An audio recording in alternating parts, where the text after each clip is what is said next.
Welcome to the Find My Catalyst podcast. We all have problems we're looking to solve. We know that there are solutions out there, but we struggle with this. How do we find that solution? Where does the nudge come from to help us take the next step and start solving tough problems? This podcast is designed to help you find your catalyst and take that next step. I'm Mike Simmons. I'm the founder of Catalyst Sale. This episode is brought to you by the Catalyst Sale Game Plan. It's our approach to goal setting and execution. If you head to catalystsale.com/game, you can find more information. I'm really excited about my catalyst today. My catalyst is Brooklin Nash. He is the co-founder of Beam. He is committed to creating content that is not boring as fuck. And he is another one of the great people that I met directly via Twitter. I hope you enjoy the conversation as much as I did. Let's get to the discussion.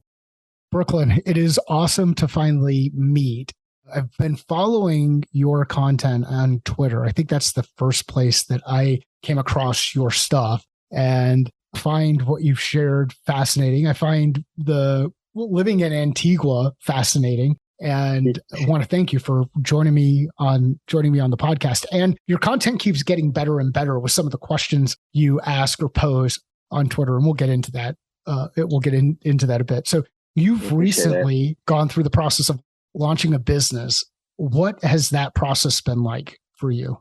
Really fun and really challenging. I'd say challenging rather than hard, because it's challenging in the sense that it's all this stuff that I've never worked on before or had to work on before, because I've either been freelancing or an in-house marketer. So I've been focused on the work rather than the work that goes in before the work. So what do you mean? What's an example of the work that goes in before the work? Yeah. The processes that you need in place, figuring out how to translate what's in my brain and Sam's brain, our co-founder with the creative end, and Becca's brain, who's focused on operations, and putting that into, documentation on ClickUp and Loom videos and the right standards and all of that. It's just been a process. We identified, I think, 46 systems that we have to create, and we're about 10% into that.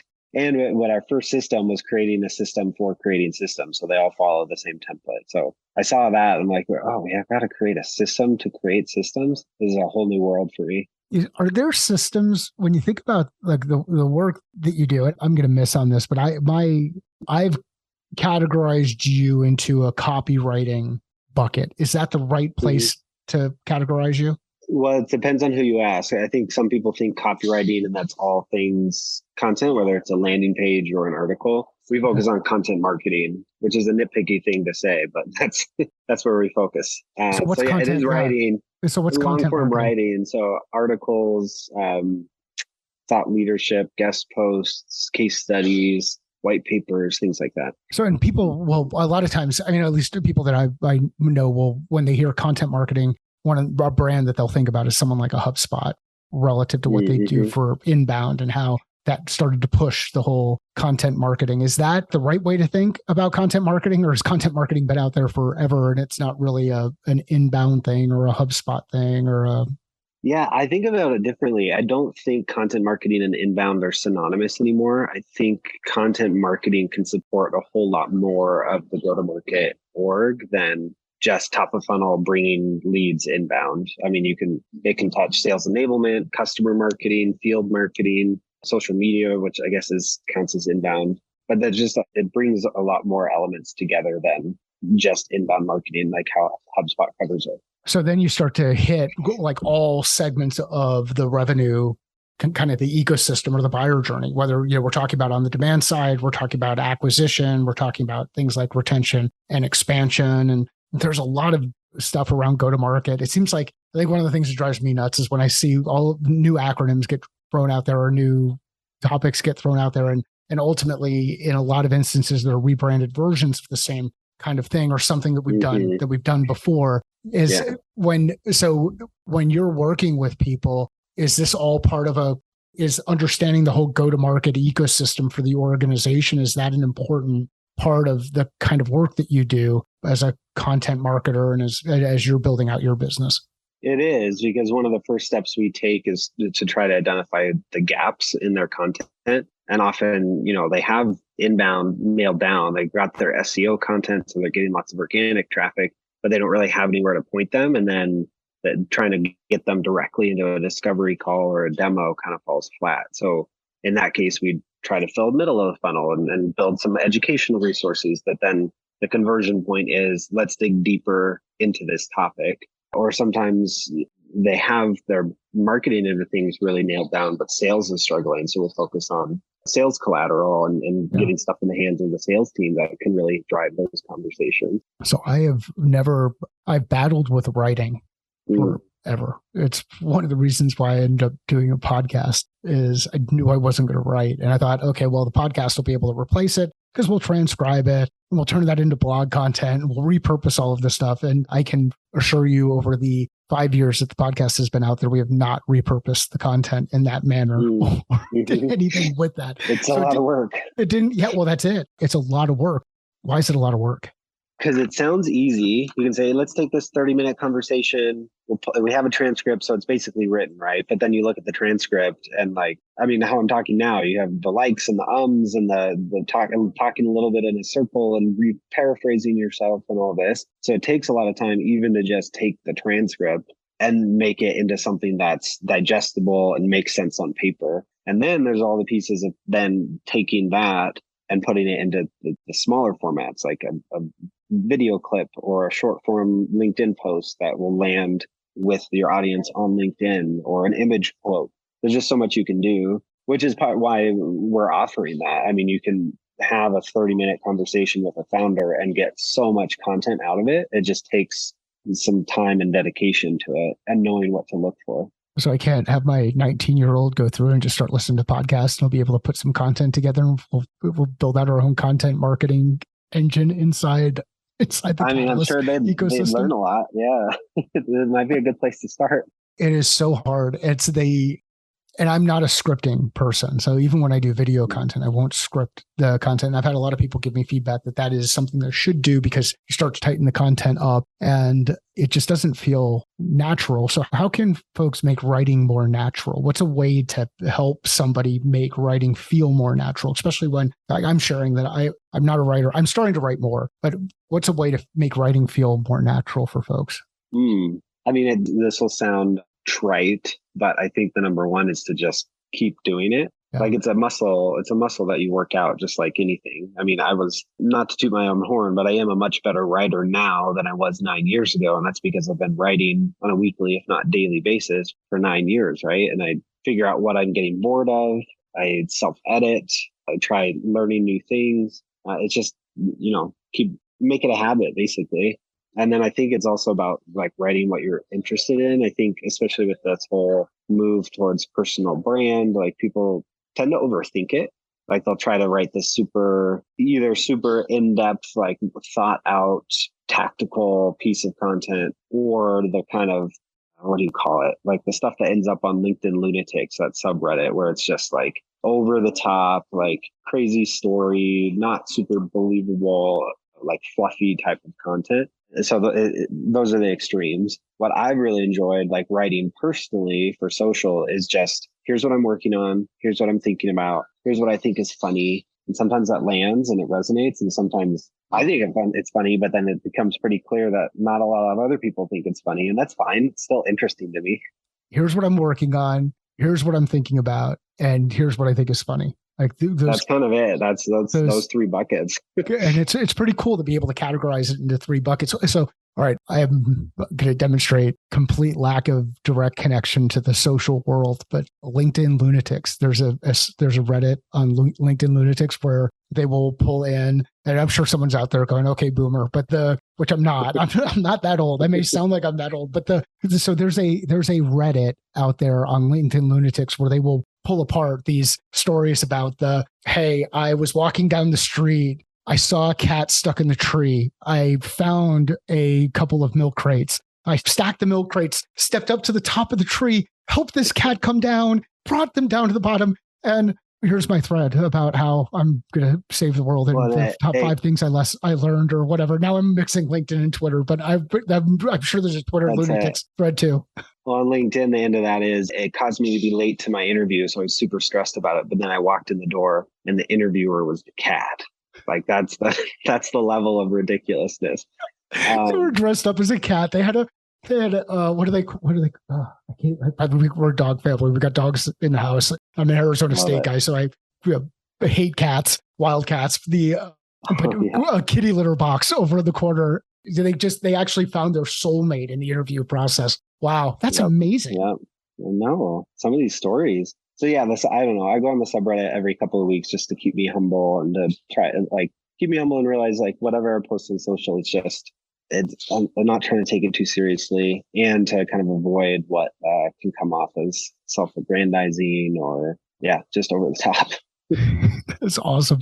So was it 9 years ago that you started as a freelancer? Is that right? Or am I off on the timing? So 9 years ago, you started freelancing. What was the catalyst for that? What drove you where you said, you know what, I'm ready to go out there and I want to start doing this thing on my own? Yeah, the honest answer is necessity. So right after college, my wife and I got married, and then we moved to Tel Aviv for my master's degree. And we couldn't work while in Israel, so I just started freelancing online, seeing what kind of gigs I could find, just so we could start paying off student loans, honestly. And then that continued after we moved here to Guatemala. It just was like it made sense for remote work, right? So I actually started in freelancing. I hadn't had a full time job until 3 years ago at a startup. So I kind of did it backwards. Okay. So what made you go into the startup? Wanting to learn, realizing that I hadn't had a full-time marketing job, and there's so much else that goes into marketing and the whole go-to-market motion other than what I had touched. Like up to that point, focused so much on the writing. Like I get a topic, I get some insight, and I write up the piece, and then everything else is up to them. So I just wanted to learn more about the community building and email marketing and on-site SEO, all these pieces that I had touched but not really been directly involved in. And then how'd that transition go for you? What was that like? It was a lot of fun. I mean, it was 2 years of a lot of work because I kept a lot of my freelance clients while working full time. Okay. So it was, early mornings, some late nights, working Sundays. We kept Saturdays as our day off. So those couple of years were a lot of work, but really rewarding too. I mean, I did get to learn a lot at first startup, and then I was at Outreach for a year, learned a ton there while maintaining a lot of my freelance client relationships. And I feel like that combination is what put us in the spot to be able to launch Beam this year. Yeah. So let's talk about the launch. Like, what was that decision-making process look like? What's the process other than realizing, holy crap, there's a lot of other systems and stuff that I've got to put together as we build this, but how has that been? It's been great. It's been really fun to have a team again. So Becca and my wife and I were working together already. We short her on some client projects and me still client facing. When I left the startup in October, and then we spent a couple of months just trying to figure out what was next. We could either kind of scale down our work and just kind of maintain what we needed for our, cost of living and all of that after the couple of years of, 60 or 70-hour weeks. Or we could build a team to support what we were doing and take a lot of the actual writing off of our plate so we could focus on strategy and client relationships and building something that was bigger than ourselves. So we landed on that in January. I had worked with Sam Hembry at Outreach for that year and knew I'd want to work with her again. So I just pinged her and said, any interest in coming and joining us for this thing at some point this year? Left it open. And she's like, yeah, I'll be there in 2 months. So she joined us. That was a conversation March, signed in March, started in April. And then we worked together April through to June to get this ready for the full launch. How would you describe the strengths of the three co-founders and how you complement each other and how you maybe overlap? Yeah. How would you describe that? Oh man, I feel so grateful for the overlap, or I guess lack of overlap, like the different areas of focus for us. So Becca is much more process oriented and operationally minded. Okay. So she's kind of taken me to task these last 3 months of getting things on paper, taking what's in my brain and putting it down in a way that can be easily digested and then put into practice by our new head of content, by our freelance writers, by our VA, rather than it all just living in my head like it has. So that's been great. Sam is the creative end. So she did a lot of the social for our community content when we worked together at Outreach. She's got a great eye for design. So she honestly, I mean, we all had input on the website and our social media presence and things like that, but she really took us home with that. And then she's doing the same thing for clients. Like helping them with the creative end of things. And then what I really enjoy doing is taking a step back and helping our clients and prospects even understand where content can tie in, what will be effective, just kind of the big picture strategy of things after touching so many different elements the last 8-9 years. Is outsourcing this kind of work common? Super common. Why? Yes. Yeah. Because it takes a lot of time across the board. And then often it takes, I don't want to say expertise, but it takes experience for knowing how to create something that will land with your audience. So I can't think of nearly any marketing team that I've talked to that doesn't outsource some element of their content, just because there's so much to do. I mean, you've got email marketing, you've got social media marketing, you've got SEO, you've got the demand gen end of things, you've got performance marketing, you've got field marketing, and all of that needs content to support it. So you have to kind of divide and conquer. And if you're a full-time marketer or content marketer, even, you're focused so much on planning for things that are coming and moving things across the finish line that are coming in. You have very little time to do the actual writing because you're kind of bringing all the pieces together. I love hearing you talk about the specialization, because as someone who's not a marketer and was fortunate enough to be in a CRO role last year and attempted to hire for a gap that I had on that side, which is more on the demand gen side. And it is, I don't think that I had the appreciation for the level of specialization that takes place in the marketing segment of the business.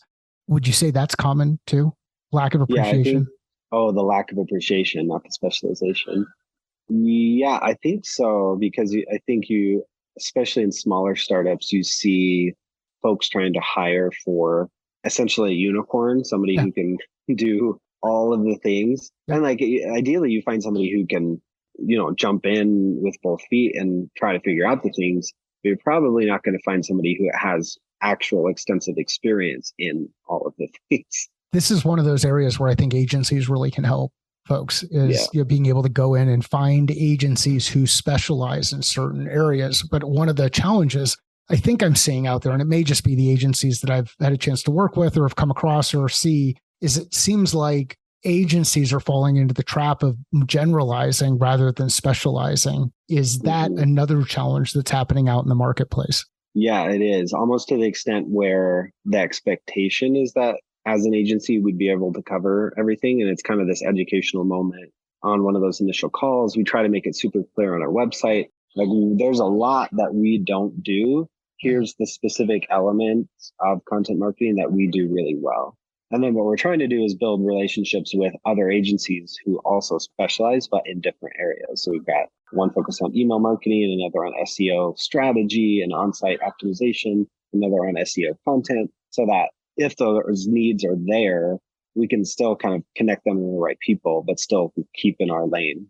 And as you describe that, what I think of is you're building an ecosystem of expertise that can support what needs to happen across your customer base. And I think the risk there is that expertise starting to get out of their lane because of some other thing that happens, where it's kind of like, Squint, I could do these things. Like there's but I think that's one of the things I'm most excited about relative to a lot of the gig economy type stuff, from freelance type stuff, and people being more comfortable building out their own businesses, is if someone knows what they specialize in, knows that they know how to turn that 3/4 inch wrench or whatever it is, they are the best 3/4 inch wrench turner, then now I know I can bring in an expert who will take care of this thing. And whether I end up paying them through the business or have them do the relationship directly with the client, or however things work,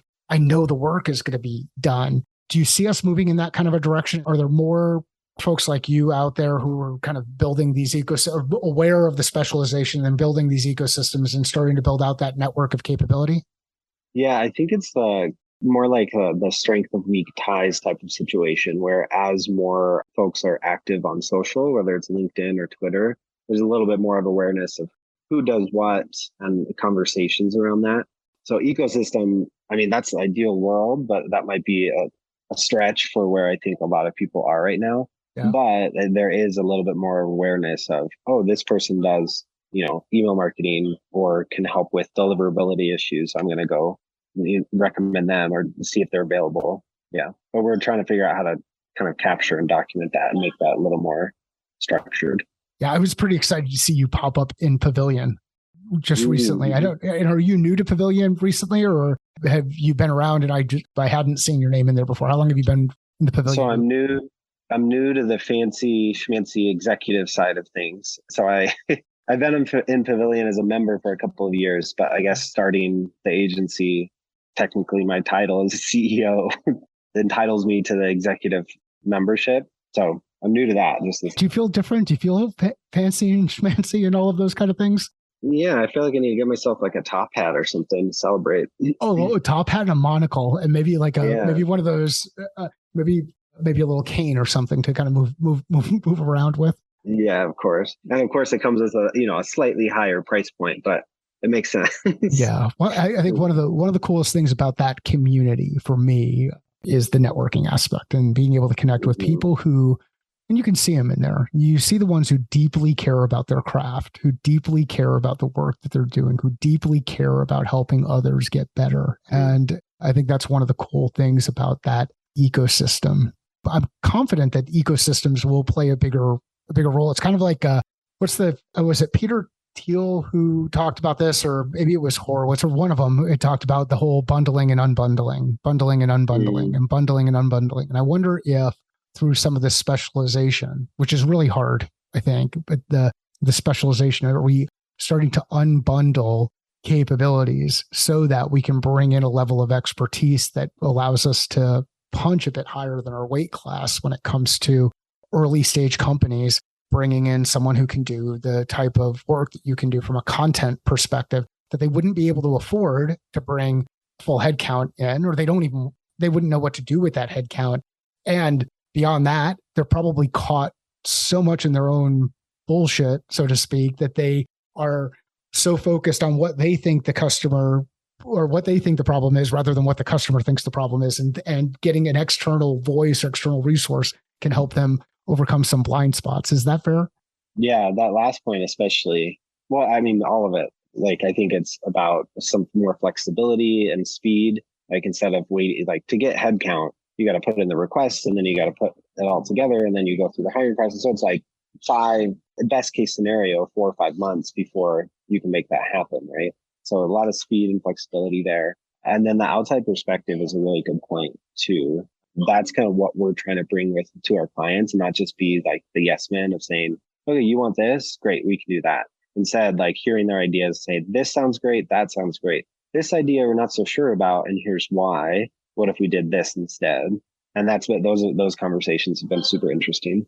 By being the CEO in the group and not getting stuck into a lot of the day-to-day creation stuff, you now are able to detach a bit, separate from it, and be able to provide that kind of advice to your clients.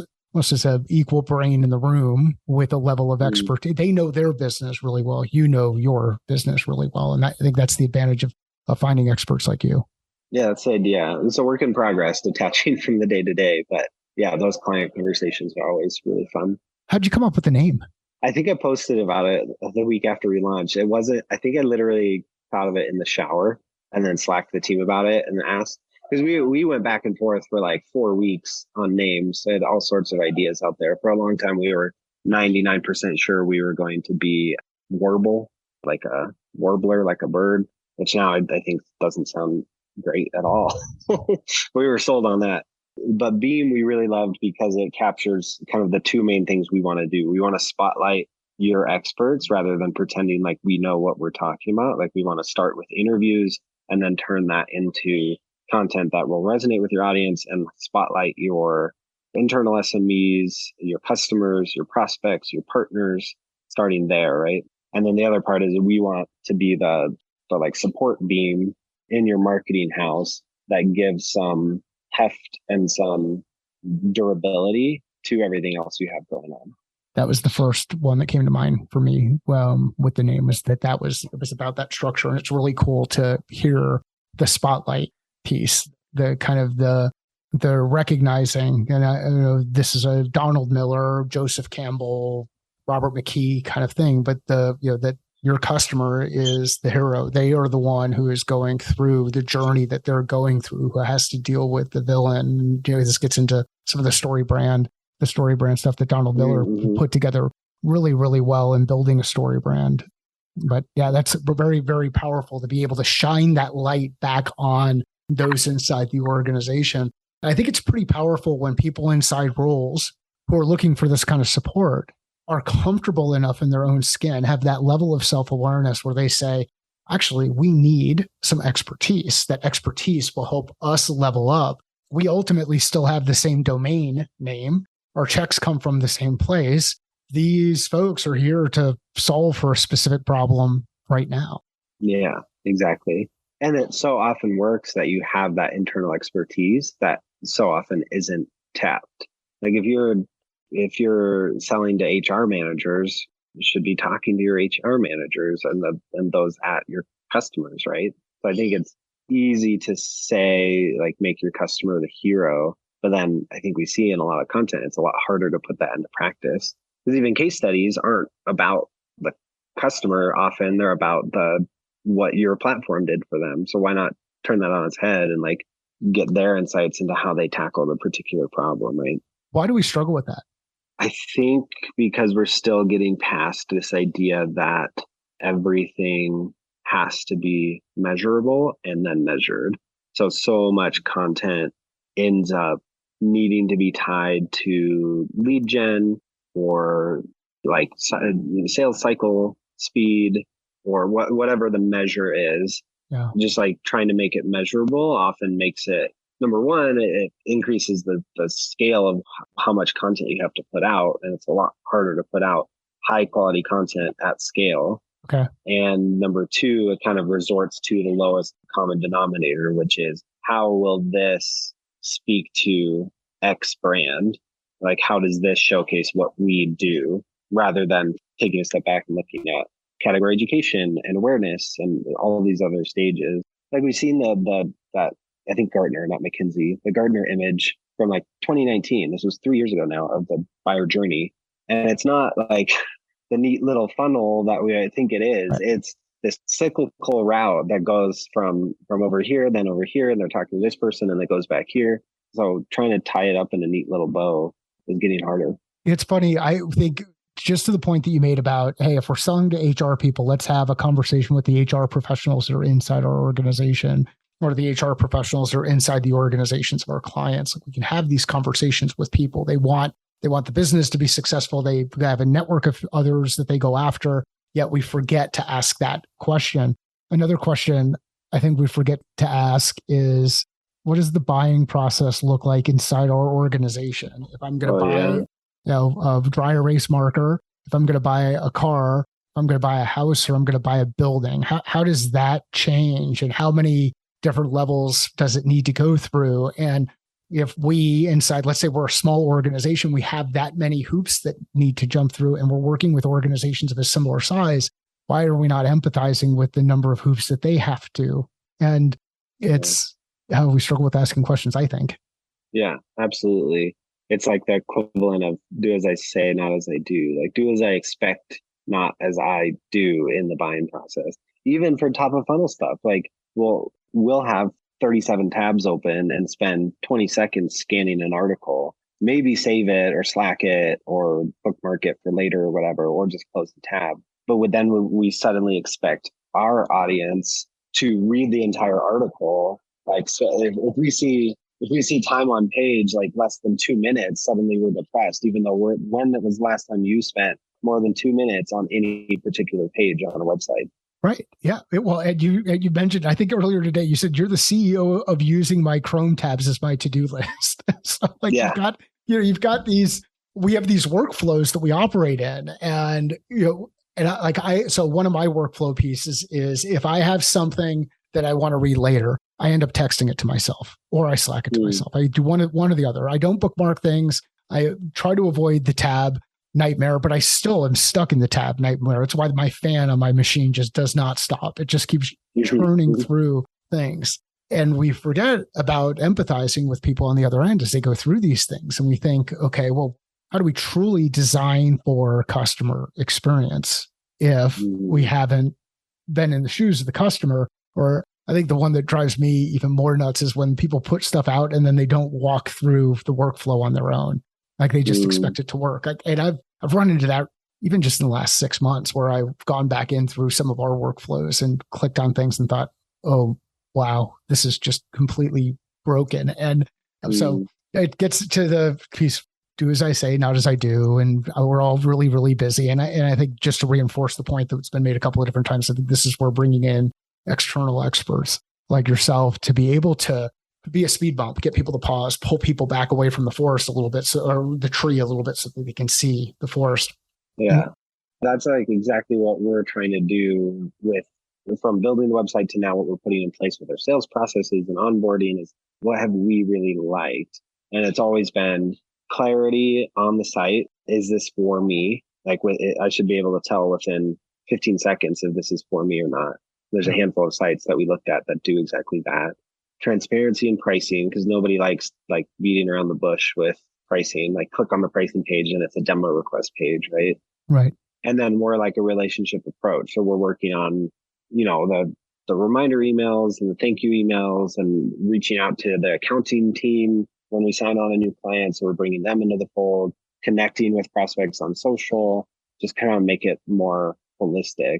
So it feels like a person to person rather than just the B2B side of things. Well, it demonstrates that you care, right? Like you care. Yeah, exactly. You care about, and I would expect that with the content. You care about the quality, you care about the experience, you care about the person on the other end, and being able to demonstrate that in both operational effectiveness, process approach, systems that you have in place, and the broader experience. I find it fascinating when people will use language in marketing messaging that's different than how the BDR or SDR or AE or customer success people communicate with customers. And now you create this big disconnect between how people actually talk about things and then how the brand is recognized out in the marketplace. And that seems like a really quick way to lose trust when that kind of stuff happens.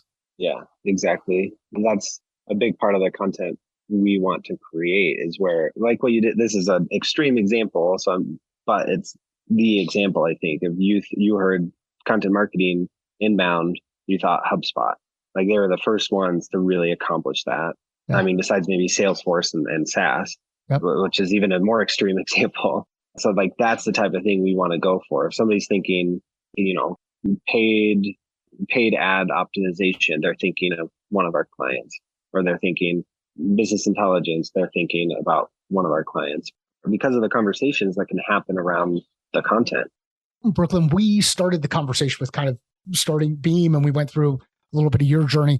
So as you're going through the building of the business and starting of a business, beyond some of the systems and process stuff that you had mentioned earlier, what else are you noticing? What else are you experiencing? What's changing relative to the way that people can be thinking about starting businesses, going out and doing the things that they want to do? Like, let's help them get that catalyst, that nudge to take the next step. What does that look like? Yeah, I think the biggest point for us, and turning point, honestly, was identifying what the need was and where the gap was. So we spent a long time before we started writing our website copy or even identifying our ICP of like getting really specific about what the pain points were and what it was not being addressed. So I think as you start looking at starting your own thing, whether it's as a consultant that you're addressing specific issues, or freelance writing, or a full-fledged business or startup, it's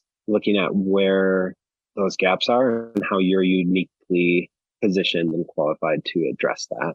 And coming to that point was kind of a culmination of freelancing experience, our community content experience and outreach, the in-house stuff, and just slowly coming to that point. So it took time to get there.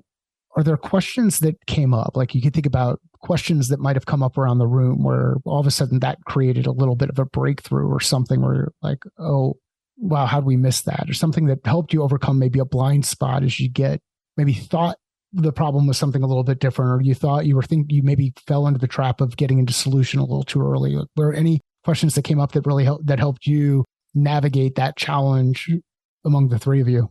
Yeah, there was one conversation in particular around, one of the biggest pain points, I think, for any agency, consultant, startup that they're addressing is time, right? Like, let's save you time. And we were talking through this of how we communicate that. And let's take more off your plate so that you don't have to worry about it and save you time. But it wasn't quite landing. I was like, it's not that we're just saving them time, because a freelance writer could do that. A generalist agency could do that. It's more that we want to help them take stuff that they know is important off their back burner. So the way we ended up putting it is, you keep the plate spinning. We'll take a step back, understand the big picture, talk to your experts, and pull out these things that are going to be impactful. And I think that slight tweak to the way we were talking about it has really landed, because it puts us in the position of, like we talked about earlier, being that true partner to our clients.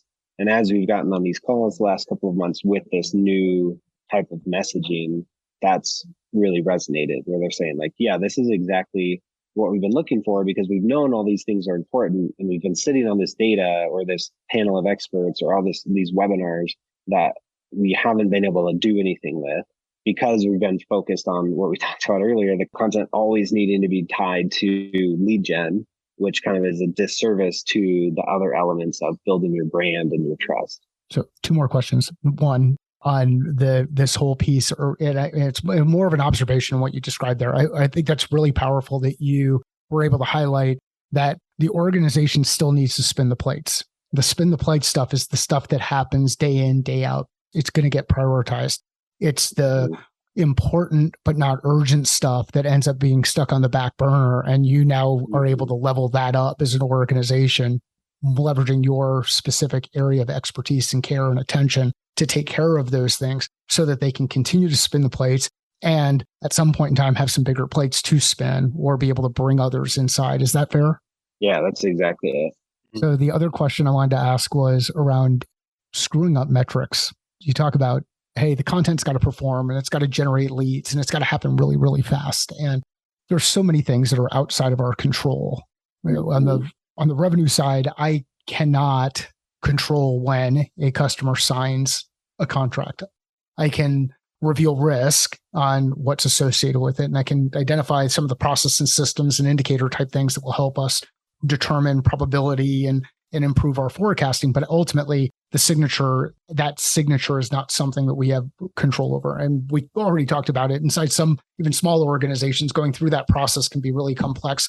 What are some examples of numbers that we shouldn't be measuring from a marketing perspective because they do a disservice to marketers? Numbers we shouldn't be measuring. There's things that I don't know that you shouldn't be measuring them, but maybe it's more about not giving them as much weight. Okay. Like the vanity metrics that people talk about. So a while ago, I posted about, I say, organic traffic is a vanity metric. And that was, lots of people disagreed with me, which is fine. But I think I still stand by it, because it can kind of lift the boat of what's going on. But if you're not tying that to other outcomes and pointing them to other resources that will kind of take them further down the customer journey, like they'll land on the page and then they'll bounce. Yeah. Like we had a client that had really healthy organic traffic, but their bounce rate was on their organic content was like 85%. So they hired us to increase their organic traffic, but we came in and I said, I think the first thing we need to pay attention to is you have lots of content. I don't think you need to start creating new content. I think you need to look at the content you have now and figure out what's missing and why people are bouncing away and what you can put in place to keep them around and keep them coming back. So a 3-month engagement, that's what we ended up focusing on, was basically bringing down the bounce rate, because I think that's a pretty clear measure of how sticky and compelling your content is. Yep. Awesome. Way to get them refocused. Brooklyn, where can people find out more about what you're working on? Where would you like to send folks? Connect with me on LinkedIn or on Twitter, Real Brooklin Nash on Twitter. Just search my name on LinkedIn. Always happy to connect. And then, if you want to check out Beam, just go to beamcontent.co. Perfect. And we'll include links in the show notes. If you have somebody who would enjoy this conversation, get value out of the conversation, please share it. Let Brooklyn and I know, both via LinkedIn or Twitter, wherever it is that you share content.